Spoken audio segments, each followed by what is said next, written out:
guys? Kareem Rae here, founder and CEO at One Soccer Nation. Today I'm here with a good friend of mine, Danny Lee, a mentor, someone that I look up to. We go way back in 2018.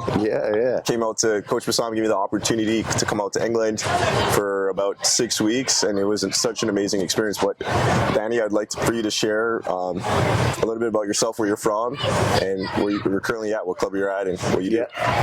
So, I mean, hell of a journey, really. I started out coaching after I finished playing football, like everyone does. I changed industries. I came out of one industry and sort of was in limbo a little bit. I wanted to get into football.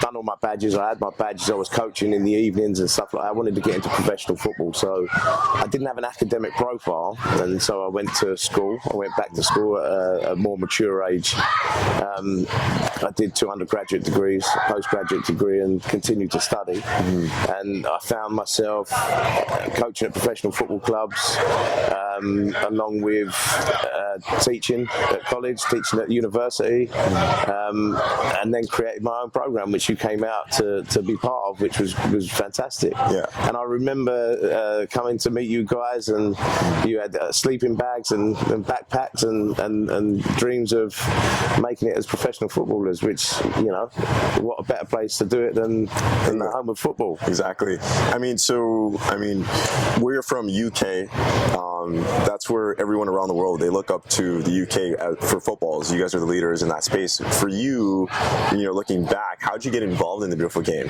Was it playing on the streets, or did your father get... I mean, I mean, you say that England is the home of football, is where it was invented, but I think there's so many places around the world that have put their own stamp on what they do. I mean, we hear some fantastic coaches from all over Europe, and it's the same game but a different interpretation, and I love the fact that everybody's got their own ideas on how it's played. I think that's the beauty of the diversity of the Premier League, is there's so many different, yes, it's in England, there's so many different managers from different nationalities, so many different players that can express themselves in what I would say is one of the best leagues.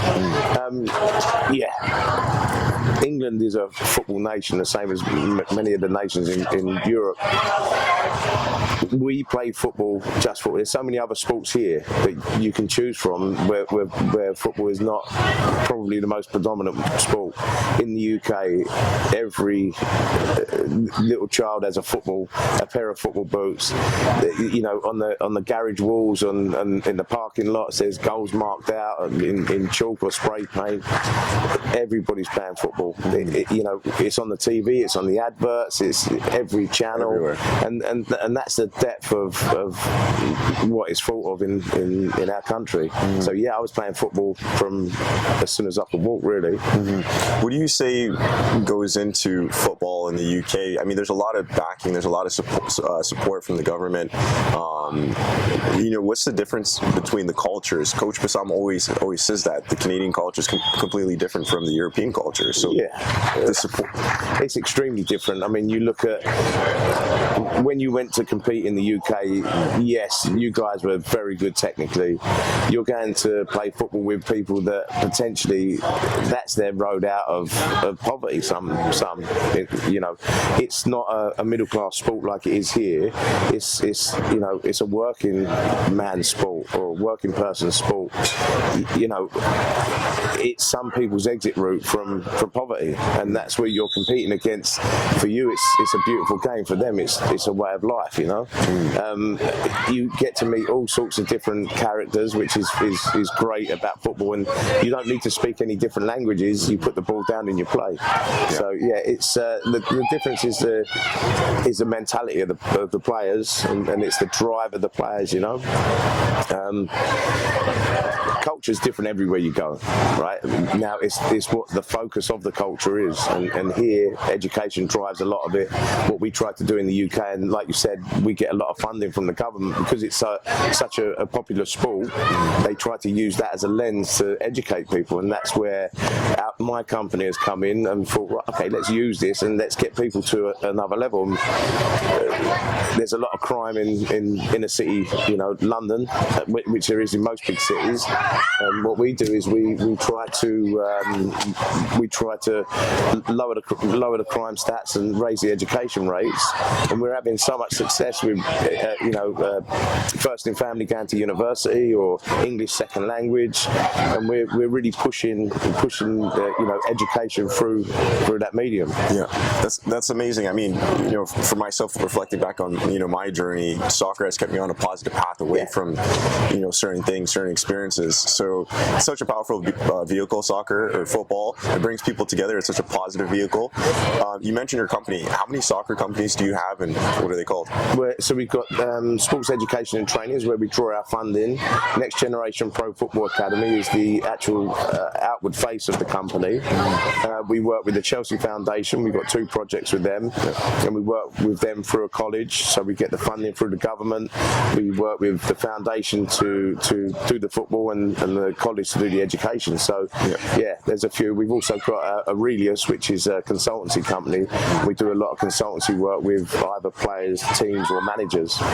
Amazing. And could you just share a little bit more context in regards to what aspects you help with players, coaches, etc.? Yeah, the coaches, we're kind of a soundboard for every coach. Has got, like we said, wherever you're from, you've got this method of coaching, you've got these ideas that you want to implement. The moving parts are the people, so we work with them to look at how we can make the group more cohesive. So we work with, as mindset coaches, being positive, with the psychological side of things. It's like anything. You can have the perfect plan, but people are the moving parts, and the dynamic of people's personalities. That's where we sort of add our value. And we there's certain ways you need to talk to people. There's certain ways you need to engage and get responses. And it's a changing world. Managers from Coach Basama and managers from yesteryear, you put one foot wrong, they're going to let you know. This modern generation, I think post-COVID, people are very different. And softer. People are a little more sensitive, I think, and it doesn't matter. People are sensitive. People have emotions, and I think COVID has allowed people to express that a little bit more. And it may be softer, I don't know, but being in sociology and psychology, I don't mind that. For sure. I mean, we'll dive into COVID, but we're here today for ANB Futbol. They're hosting their 15th International ID Camp. How many ID camps have you been to? Wow, 11, I think, 10 or 11. Yeah. So I missed one. I was in China for a year, setting up a football project in China. So I missed one. I think I've missed only one over the years, and that's the summer and winter camps. Yeah. And we've seen some fantastic players, and they just started playing right next to where we're filming. How inconsiderate. Yeah. I wish we could flip the camera around, but we're doing an interview right now. But you've been to about 10, 11. Yeah. How many players have you picked up from the ID camp? We've given opportunities to. I mean, there was 5 in your group, right? Yeah, there was 5 of you. About 5. Yeah. Yeah, about 5 came over with your group. We've had players. We've got a player now that's been there for 3 years. Wow. Philippe stayed in Philippe, Europe, so he's been playing, bouncing around the professional leagues in Wales and all sorts. So giving people opportunities to come out. We never promise that we can make someone a professional, but what we can do is put you in and around that arena. Yeah. And if you want to stay, you stay. The lad from Ottawa, he's like 3 years he's been there now. He's part of the furniture. He helps coach, and he's a good guy. And he's hold on one sec. What we got here? He's really enjoyed his time, Yeah. He's really enjoyed his time, and we've enjoyed having him. He's just signed up for another year as well. Yeah. So he's gone from playing under 18s with us, and he's now playing semi-professional, earning money in the UK, which is great. For sure. I think as a Canadian, being through your program, first-hand experience, it was such an amazing experience as a Canadian. The culture of soccer, we call it soccer, right? So the Canadian culture around soccer is it's not there yet. I've been to MLS game, Toronto FC game. There's I don't know the seat capacity again, but it's about 30,000 plus. And the atmosphere in England, just being at a bar, is completely different from a Toronto FC game, an MLS game, right? Or even at the stadium experiences. It's crazy, right? It's such an amazing experience. Fans are standing up, sitting down, screaming. In Toronto, it's very conservative. It means something. Yeah. Like, like people say, you have religious people that go to church. That Saturday afternoon is their church. They live and breathe this game. I'll give you an example. Ingvar, the Icelandic coach, I work with his manager and do some mindset stuff with him. Saturday we sort of looking at the phone. Their team lost 4-1. The guy hasn't spoken to me since. Like he's so angry, and I know he's angry. I leave him alone, and Ingvar leaves him alone. But it means so much. Like, it's not just a game of football. So that's the difference in culture. I think that's where we are with it. And you're right. I mean, in the UK, you go to a football match, and if your team loses, it means so much. That's your weekend is ruined. Like, you go home, you kind of sulk a little bit. Here, it just seems, the guys went to a TFC game the other day. They said they didn't seem to bother them. They lost. It didn't matter, really. And I find that, it is what it is. Hopefully we'll see a change after the 2026 World Cup. Canada, Mexico, and United States are hosting. I have a company question. First of all, congratulations on the Chelsea partnership. Yeah, thank you. In regards to the company question, what has been the biggest bottleneck or hurdle that you had to face to take you guys to the next level? That's a really good question. I would say reputation, credibility, getting something off the ground. Our product, Next Gen, was designed to compete against professional football clubs. But it's staying in your lane, right? I mean, we have talented players come onto the program, and we push them straight off to other people that can develop them a little bit better. Our area is to educate. Our area is to give people an opportunity. But they're beyond that. And once the clubs realise that we were there to be like a stepping stone or a different exit route for someone, the buy-in was a lot better. And at first they think you're competing, which, I mean, are we going to compete with Chelsea? No. But once they can see what we're trying to do is credible and what we're trying to do is help people, that's where the relationship with Chelsea came from, is the fact that our program was doing so well. We sat down, had a conversation, and agreed terms. So 100%. I mean, everything is based off relationships. So did you have someone that you had a relationship with prior, or was it a cold outreach? No, because I worked at Chelsea maybe 10 years ago, a bit more than 10 years ago. I was with the ladies' first team. I built some relationships here. The Icelandic guy, the manager that's not talking to anyone, I met him there. So he was a goalkeeper coach there. He came to work for Next Gen, and then he's gone to Iceland. He's now first team manager, doing really, really well. There's people there that I had a really good relationship with, and we'd had the conversation over a number of years. Come and do this, and in the end, we just said, look, it's the right time. It gives us an opportunity to have a bigger outreach, and the thing is, the more people we impact, the more lives we can change.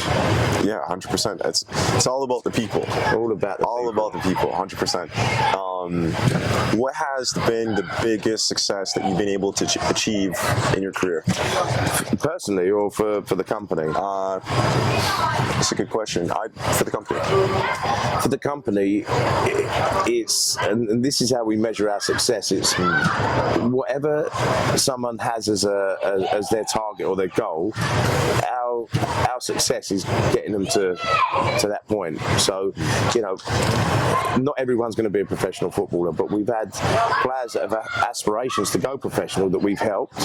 We've had players that have had aspirations to be a coach, and we've helped. University, we've helped, scholarships, whatever their pathway is, it's bespoke in a journey for them to personalise it and give them opportunity. So our success is measured on other people's goals. Got it. I'm really interested to know. I've been doing a lot of research for market research in regards to our project, but in regards to the UK, is the market saturated, or can there be more companies that do similar things to what you guys are doing, or is the landscape too full? It's saturated everywhere. I mean, there's companies everywhere doing it, but that doesn't mean there's not room for more. You know, so we started out at the Crystal Palace National Sports Centre. There was 4 other companies in there. We're the only one in there now. Wow. But there was, on our road, there's 6 options for people to choose. Now, I'm not saying we're the best option, but you know, it has to be right for the person. If they choose somebody else, that doesn't mean we can't support in some way. We have very good relationships with the other companies, and I think that's how you know, to build, maintain healthy relationships can only be positive for everyone. I mean, my son went on work experience at another project because a friend of mine was running it, and we're all thinking, you know, he's going to come onto our project when he's 16. He said, "No, Dad, I want to work on this. I want to go to school on this project." And it's like, oh, okay, well, I've just lost myself some money, but you know, if that makes you happy, go and do it. So yeah, I mean, healthy relationships everywhere. The market's saturated, but at the same time, there's startup companies all the time. The international connections is, you know, that's the thing we want to build. We want to start, you know, giving our players opportunities to go abroad. You know, some have not even got passports. Some of these people have, you know, not even got passports.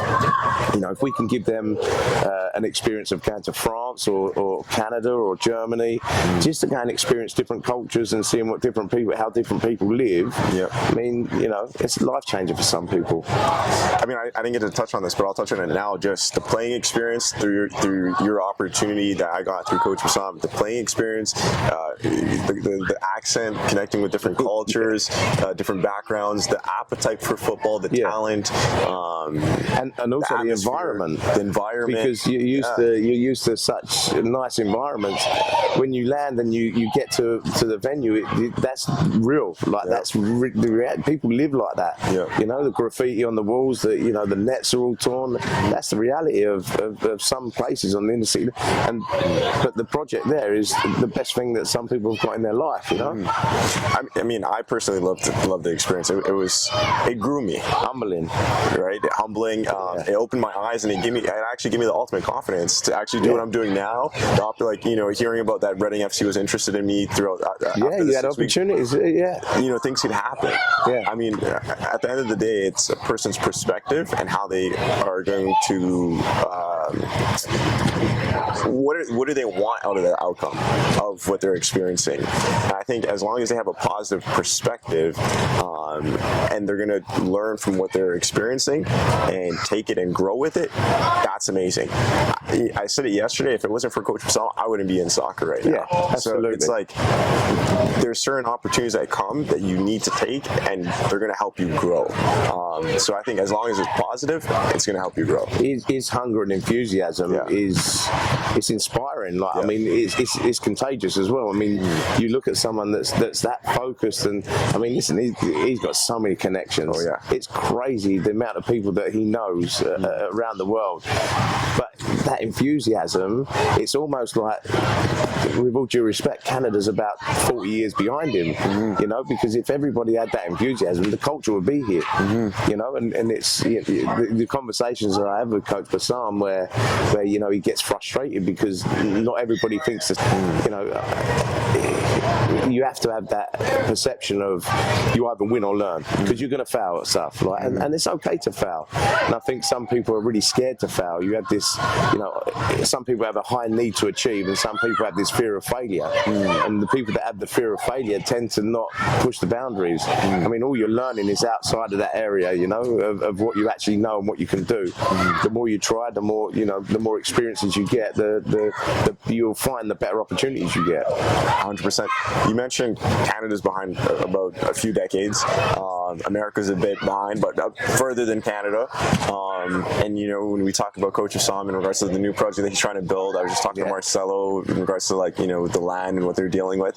So these things do take time too, going through politics and the city and government and funding, so on and so forth. But it's so interesting on how many different aspects. I mean, at the time that we met the first time, I only had a player perspective and mindset, but now the mind has expanded and it's grown. Another question I wanted to ask is, how did you?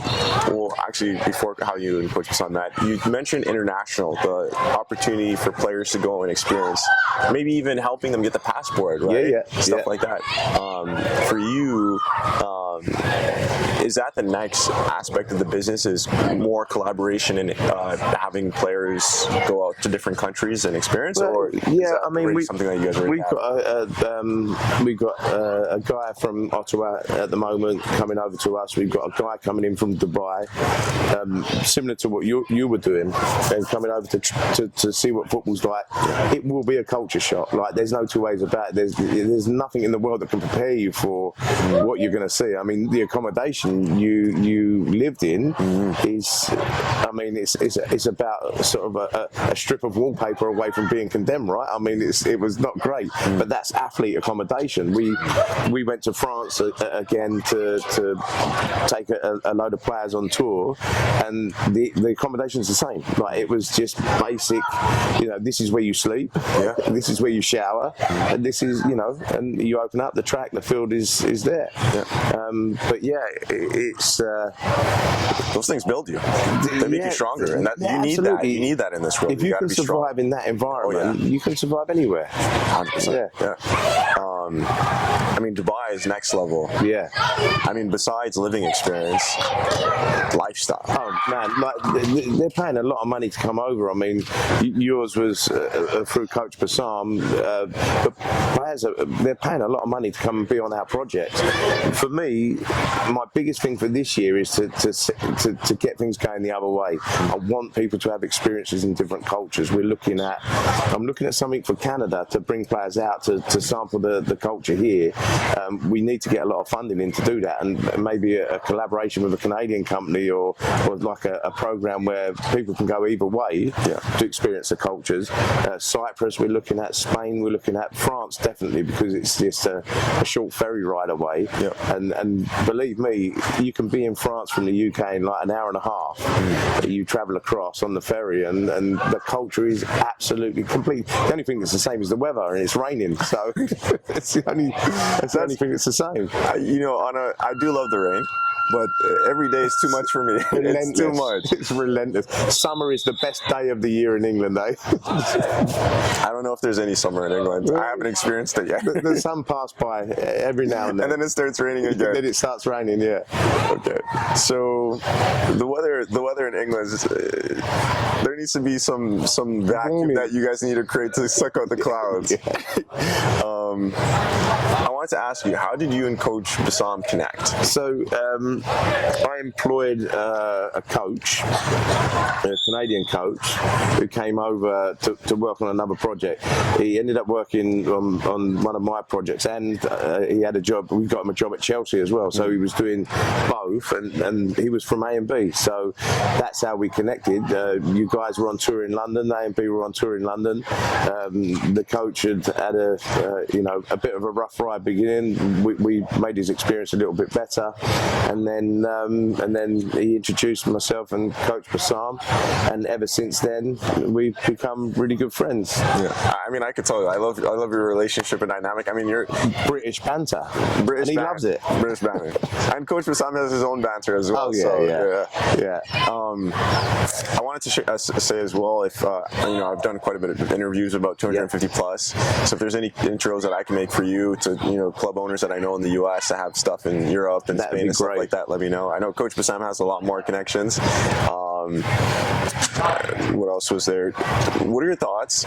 You know, Qatar just had the 2022 World Cup coming up in about a year and a half. Canada's going to be hosting. I mean, it's the first time that 3 countries host at once. But Canada, U.S., and Mexico. What are your thoughts on that? It seems logical. I think you know, you look on a map. There's a large area to service the product. Why not? Like, I mean, football is the same as everything. It needs to evolve, right? Just because you've done it that way before and it's only been done that way doesn't mean you can't change it. And I think that you will have some old school people that would go, no, it must be like this. It doesn't have to be like anything. It can be whatever you want it to be. I mean, like we say, the training drills and stuff like that might change in different countries. The language changes. The only thing that stays the same is the game, and the game is the game. And it doesn't matter where you play it, what you do. You can throw a football into a group of people, someone's going to kick it back at you, you know? Yeah, 100%. What are your thoughts on Messi being in the U.S.? Because interesting. This is the thing, okay? I haven't looked too deep into it, but you know, Europeans call football. Americans, the North Americans, we call it soccer. Yeah. So for Messi, the biggest footballer that just won the World Cup, to come to a country where we call it soccer, like for me, it was He's from South America, right? So South America, yeah. They call it football too. Yeah. So, but what do you think about that? I think it's like we got into a debate the other day. We were talking about the Messi or Ronaldo debate. You know, who's the best, which one's doing it. Nico over there, look. Nico, keep walking. Banter. So we got into the Messi, Ronaldo. Everyone's talking about this, and I'm sitting there thinking, we've just been graced by 2 of the greatest players the game has ever seen at the same time for a number of years. Going back, like, you know, how can you say that one is not as good as the other one? Or listen, they both achieved great things. I think that every person makes a choice that's right for them, and I think Messi hasn't got to make choices for other people. Like, you know, what would he do in England? What would he do in? He doesn't have to make these choices for other people. He makes the best choice for himself. No one said anything when David Beckham went to the US, and now he's made it his home. You know. So I just think wherever someone chooses to play, they do it for the reasons they want to do it for. Right. You know, you see Ronaldo's made his choice, Messi's made his choice. People make choices. I'm looking at this Euros, and for me, the best player so far is Kante, and he doesn't play in what you would class as a top league. So, you know, it doesn't matter. The one thing that's lots of variables. The one constant is the game, and that's what you know, it's the game. You can turn any TV set. It doesn't matter. You watch football, people. They will watch like 5-year-olds playing. If that's the only game to watch, they'll watch it. Yeah, that's culture, football culture. I mean, the only time I actually sat down and watched hours of games was in England. Yeah. Me, Phil, we went to a bar, sat down. You have no choice. We watched the games. I mean, we went to the bar about 2 times. Yeah. And that was the first time I ever done something like that, like watch back-to-back games. And I think for me, after England gave me that hunger, and then 2019, the next year after that, I went to France. Yeah. In France, I was playing 5-6 times a week, and I was starting to experience what it was like to actually be a footballer in regards to like thinking about football all the time and playing it all the time, touching the ball. Because here in Canada, we got soccer in school. Soccer is 4 times, and you got school. The other things you have to consider at that point is like your diet and your hydration, and how you keep your body fit. You know, the pliability, your muscles. There's so many other things to consider when you become a full-time athlete. It's, you know, people, the drills will change throughout the week. You're going from like, you know, rest and recovery into like, you know, strength and conditioning, into match prep, into set pieces. And I think people don't appreciate, you know, when you see players playing, and I've heard some comments as well while the Copa America's been on. So, this guy's rubbish. It's like, well, he's not. He's a full, you know, an athlete that trains every day, and he's where he's meant to be because he's good. Like, and you're talking the small 1% of the people that are playing professional football. None of them are bad. Like, you know, it's just how they perform on the day, I guess. Right. What advice do you give coaches Be patient. Like, be patient, you know, especially coaches that have played at a good level, and Chris from Millwall is a prime example. The guy is a good football player. He's young enough. He's now an A-licensed coach. Some players may not be able to do what you can do. You know, looking at players like Ancelotti and players that have played at a really good level, Pep Guardiola, they played at the top level. Some of the players might not be at the level you were at. Zinedine Zidane's a prime example. I mean, you can imagine him doing a drill saying, do this, do that, and the players looking at it, I can't. Like, you're Zinedine Zidane. Of course you can do it, but just be patient. I've watched some of the coaches that I work with progress the drills too quickly, like to go through, I've got to get this, I've got to do this bit, I've got to do that bit. Sometimes if the players are not understanding what you're doing, that's okay. It could be 2 or 3 days you're working on the same thing, but again, failure is not the end. Like, to watch them, this is too hard, should we change the conditions? No, leave the conditions until you get it right, and then you know, you watch them. So just patience is virtuous. True. One of my favorite quotes by Napoleon Hill, I don't know if you ever read the book Think and Grow Rich. A winner never quits and a quitter never wins. There you go. Yeah. Vince Lombardi. Or it was Vince Lombardi or John Wooden. That's where the original quote. Oh yeah. John Wooden, the basketball coach. Oh, okay. Yeah. And what advice do you give players that want to go pro? So really, in those moments when you're searching your own soul, and you know, you're never going to get an opportunity if you quit, right? But some players find it so devastating that, you know, they're not going to be a professional, that they call it a day. They'd rather not play, and it's demoralising. I think tennis has it right, where they set programs to help players cope with that transition from playing to not playing. Tennis, the LTA in England is really good for that. There's no one doing that for football, and I work with players on different transitions. The big ones for me is going from youth football to men's football or women's football from the youth sort of phases, because the bigger, stronger players will get them opportunities earlier, but they go from being the biggest, strongest player in the youth dressing room to being the weakest, most insignificant in an adult-dominated dressing room. And some people find that really tough, and I've worked with so many players that have gone like, well, I don't really belong here. It's like, well, you've been selected, so you do belong here. Now you have to just have the confidence to play it out. The dressing rooms are completely different. So from the youth dressing room, the dialogue and, you know, the focus is completely different to, because you're developing, to go into an adult dressing room where you're paid to win. So you have to get that right. And the other transition is coming out of football, and the amount of people I speak to at say 32 that are like, yeah, I've got years left of me, and they get to 34 and go, well, this is it. Like, this could be my last game, the last season, the last game. I might never play again. A friend of mine has just won the England for England. Has just won the Seniors World Cup. He's still playing, 46 years old. Wow! And out in Thailand, he's just won the World Cup. So, you know, still balling, still doing it, and still very good too. 46, 20 plus years in it. I mean, or about maybe 30. He's probably playing since young, but. I was actually out in California, Fresno with one of my advisors. And his dad is like about 70 plus, and he's still kicking ball. And I was inspired. I was like, I got to be kicking ball till that age. Right? I got to stay healthy.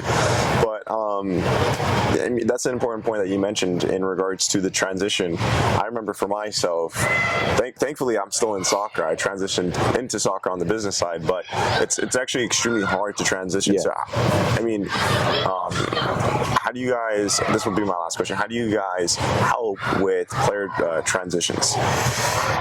Well, it's all mindset, right? So where there's no preparation for it, I mean, it's literally as brutal as a conversation. Someone saying, you know, we're going to cut you from the team. That's it. So hand your tracksuit in, you're gone, and that's it. Like, and you think, well, where's, you know, that's somebody's son, that's somebody's brother or sister, you know, or somebody's daughter. To not have any care or any aftercare, I think is quite tragic. I think that's where, as beautiful as football is, they're the areas that that can be improved. And I think you know, if you're going to the ages that they get released in the UK, and these are people that are either signing a professional contract or leaving the club, and at that age, I think there should be some thought into how can we prepare these people for that eventual conversation.